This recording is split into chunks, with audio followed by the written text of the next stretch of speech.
Welcome to the Get Published podcast, sponsored by Brodie Consulting Group.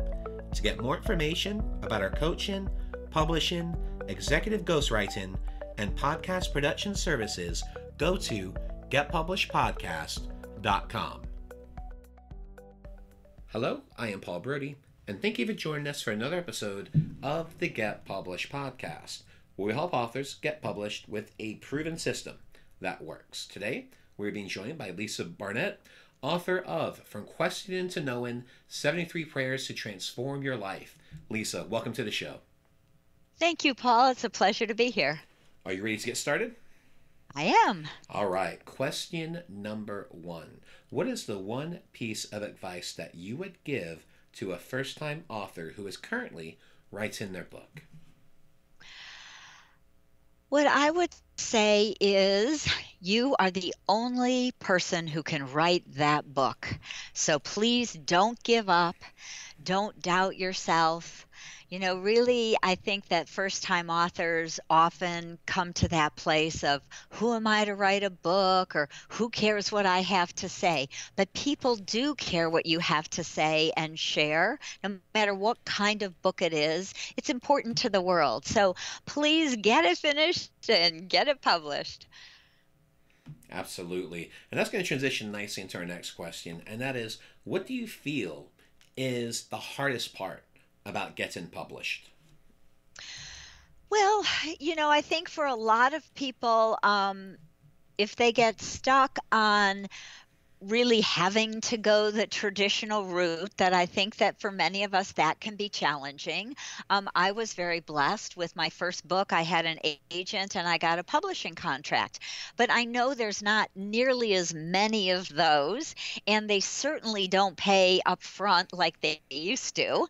So, my thought is that if you're open to some of the most, amazing new solutions there are out there, like using a hybrid publisher to help you, or, of course, some people are just really do it themselves, do it themselfers, right? And they like to get out there and do it all on their own. But I think that, the hybrid publishing option is phenomenal and makes getting published so easy.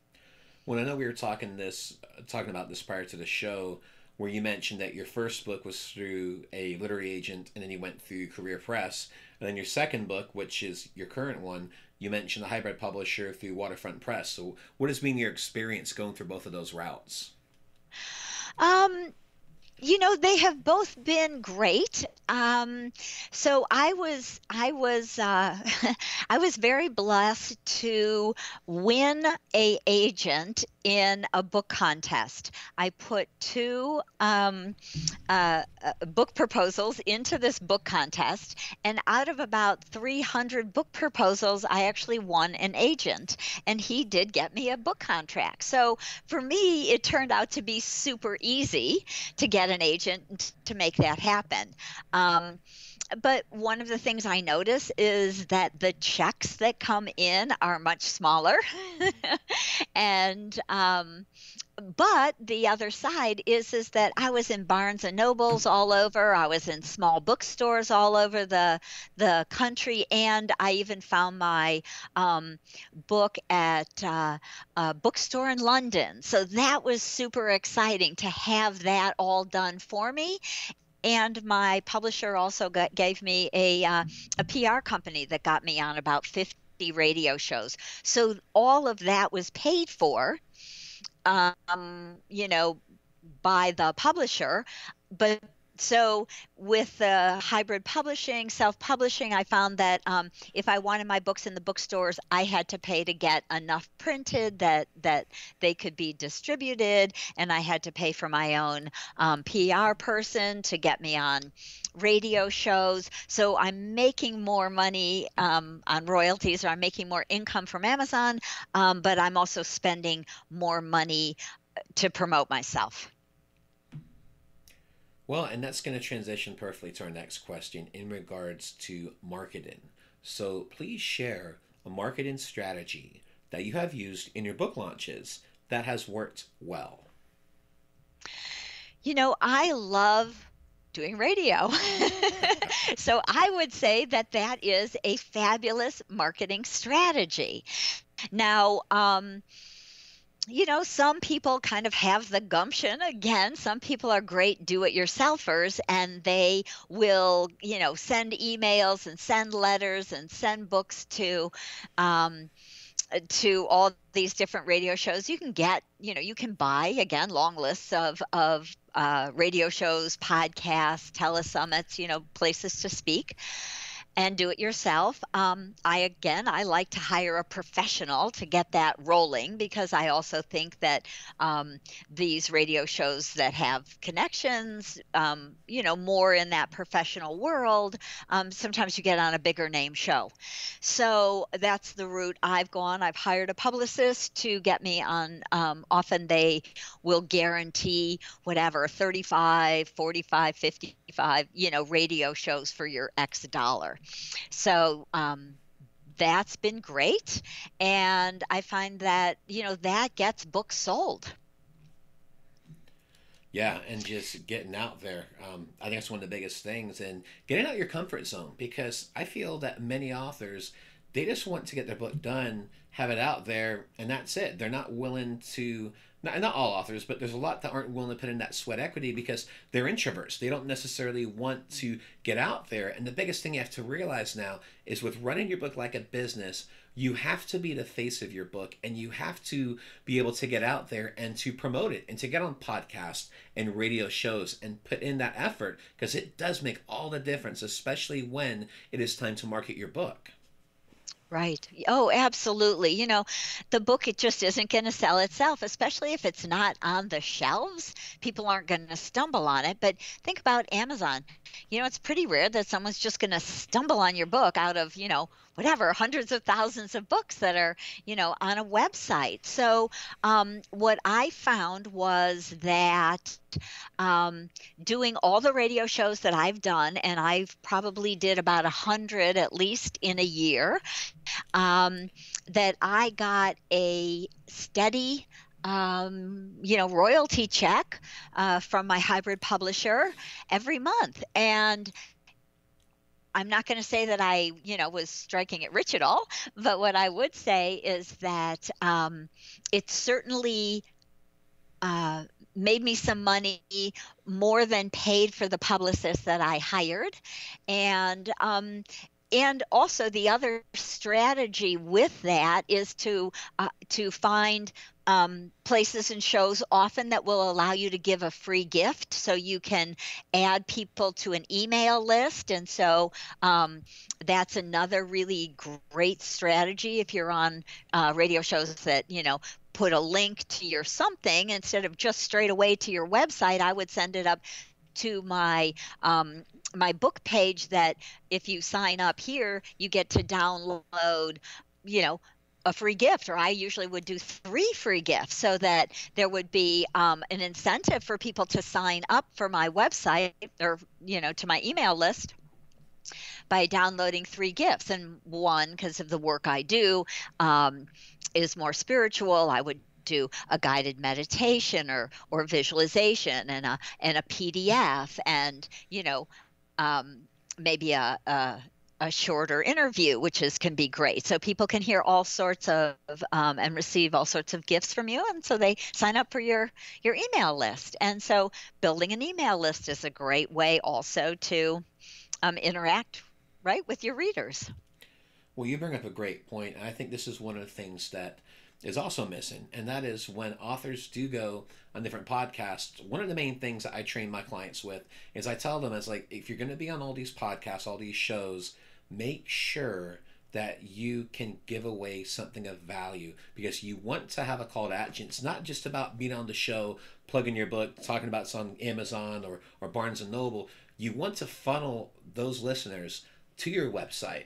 And that's one of the key things, is that you want to offer something of value, a guided meditation, as you mentioned, a checklist, something that's going to be able to give you the opportunity to have that person added to your email list, and then you can continue to build that relationship over time.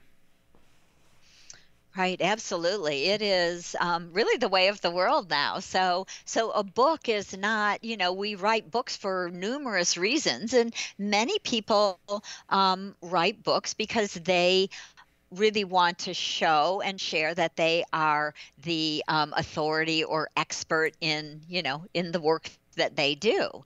And so offering and bringing people in so that you can connect with them deeper, that they receive some valuable gifts from you, that they get your weekly or monthly newsletter that talks about where you're speaking and what else you're offering. Maybe it has to do with your work, whatever that work is, right? And then later on down the road, they might connect with you and want to work with you, become a client, do whatever, again, depending on the kind of work you do. If you're writing a novel, it might be something different, but they might come to see you speak when you're in their neighborhood. Absolutely. Well, let's talk about your favorite book. So, what is your favorite book, and what was the number one thing that you learned from it? Mm. I would have to say my favorite book is probably still The Alchemist by Paulo Coelho. And I read that, oh my gosh, that's got to be at least 40 years ago, if not more. And it is a kind of a beautiful short novel about a young man's journey. And it's really, he goes from his home as a shepherder across the ocean, to another country. He's searching and searching and searching for, his gifts, his truth, his, work. And, in the end, when he comes back home, he finds that, what, it is always right there with you. It is within you. And so it's a beautiful truth about the fact that we are these infinite wise souls, and we are carrying beautiful gifts and talents that we've come to share with the world. We always have that with us right here and right now. We don't have to go somewhere to find it, or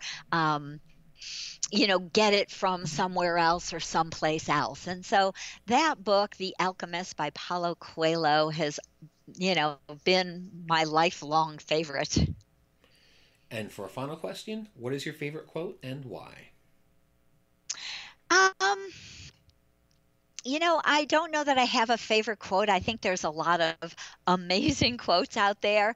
I recently read one that said, "The world needs dreamers and the world needs doers. But above all, the world needs dreamers who do."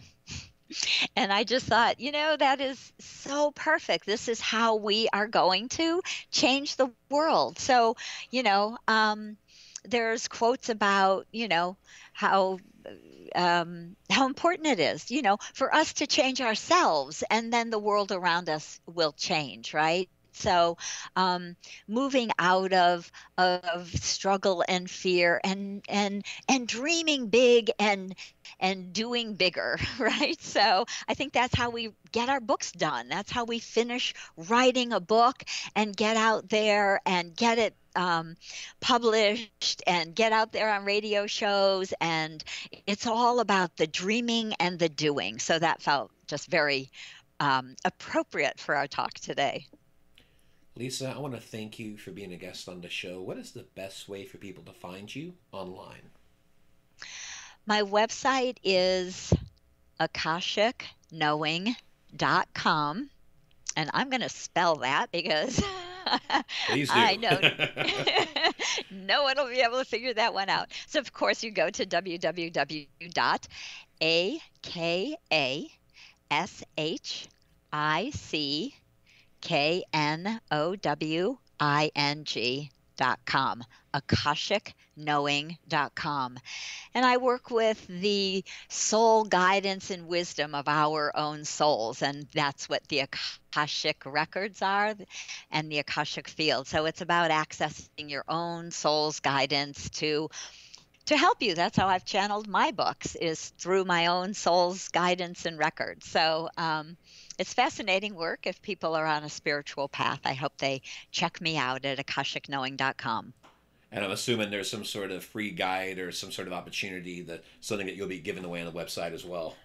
Absolutely. There are two things there that people can get for free. And of course, I love the guided visualizations, bring people into this beautiful energy that's starting to show up now in the world. And yeah, and also a lovely kind of more informational audio that if people want to learn more, they can listen to that. So two free items on my website. Lisa, I want to thank you once again for being on the show, and I wish you all the best in your author journey ahead. Thank you, Paul. I truly appreciate you. Thanks for having me on. Thanks again for joining us today.